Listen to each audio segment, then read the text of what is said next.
Is it time to start considering Steph Curry as a GOAT candidate? Ask someone this question even 2 years ago, and they'll think you're crazy. Ask them that 5 years ago, they're going to think you're even crazier. And ask them that when he got drafted, no one will ever believe you. I mean, hey, look, it's an undersized 6'2 guard who can just shoot the ball well. What else can he do? Well, he can beat LeBron 3 times. Hey, does that help his case? Because LeBron is the undisputed other GOAT, unless you think it's Michael Jordan. But I'm also going to be debunking the MJ case in this video and giving my opinion. You don't have to agree, but this is just my opinion on why Steph Curry is the greatest player to ever play basketball. Let's get right into it. Look, he's won 4 NBA championships. Michael Jordan has won 6, and LeBron James has also won 4. I think that the thing that puts him apart from LeBron is that his offense is probably the greatest offense that we have ever seen. Because, sure, although Bron might be great, he's not as good as Steph Curry. And defense, of course, is a huge part. But at some point, you don't even need defense because of how good you are. And Steph Curry is at that level. He holds the 3-point record. He's top 50 all-time in points scored, and that is easily, very, very easily going to be narrowed down by the end of his career. And honestly, he's just had one of the most dominant careers of all time. In addition to winning 4 championships, he is a 9-time All-Star, 8-time All-NBA member, 2-time MVP, 2-time scoring champ, and Finals MVP. That is an insanely stacked resume, but it's not only his resume that gives him such a good title. I mean, yeah, sure, it does matter how impressive your accolades have been throughout your career. But you know what else matters? Your influence. And Steph Curry's influence of the game has been nothing short of the greatest of all time. Look here. You have, who are the other people that we said? LeBron. LeBron has dominated the game for nearly 20 years. He's been to 10 championships, and he's won a good number of them. But his influence on the game? Not much. He hasn't really revolutionized anything, and he's just adapted. Meanwhile, you do have Michael Jordan, who is probably the most influential athlete of all time. He single-handedly made basketball popular, and that is a gift that the NBA needs to value even more. I mean, Michael Jordan MVP award? Yeah, I think it's a pretty rightful name. But at the very same time, he didn't change the game.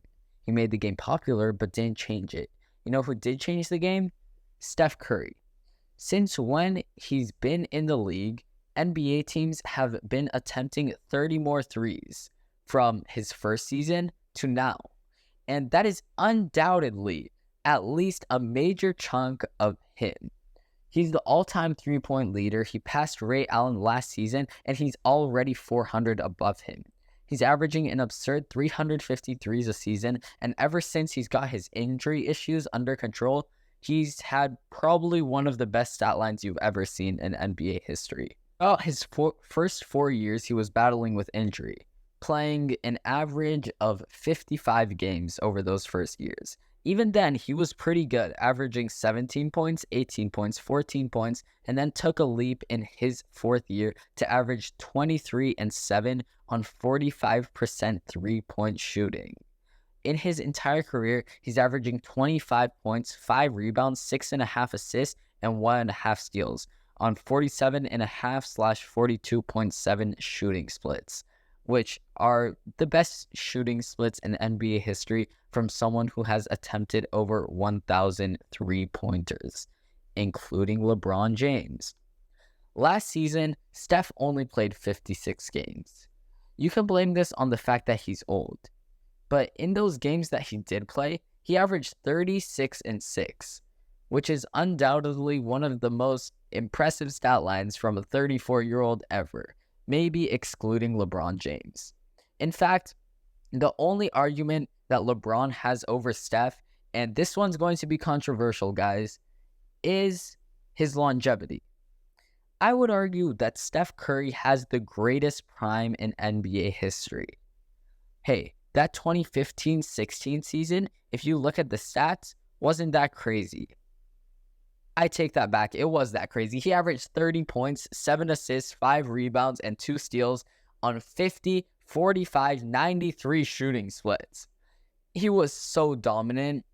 And the year after that, when he won MVP again with the team that won 73 and 9, and then the team with KD, he averaged 25, 5, 6.6, and 2 steals on 47, 41 shooting.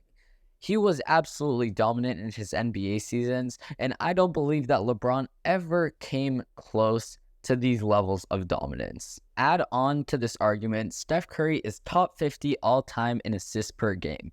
His ball handling is absolutely legendary, and he's 4th all-time among players his height, 6'2", or shorter in rebounds per game. If he was taller, he would easily be one of the best rebounders of all time. For his entire career, the Warriors are plus 8.1 points per 100 possessions with Curry on the floor, and minus 2.8 when he is off. That gives him a plus 10.9 net rating swing that tops LeBron James's plus 10.8 and even dwarfs Kobe's 10-year best of 7.9. He is easily the most valuable player to his best team.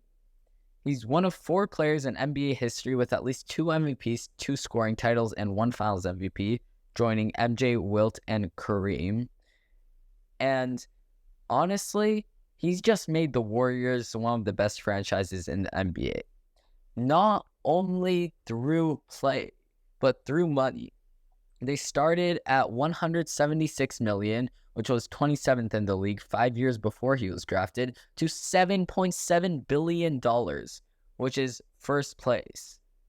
He has 9 All-NBA selections, which ranks 26th all-time, but he's only 2 behind 12th place, which seems very doable considering how great of a player he is. So to sum it up, I think that Steph Curry is the MVP.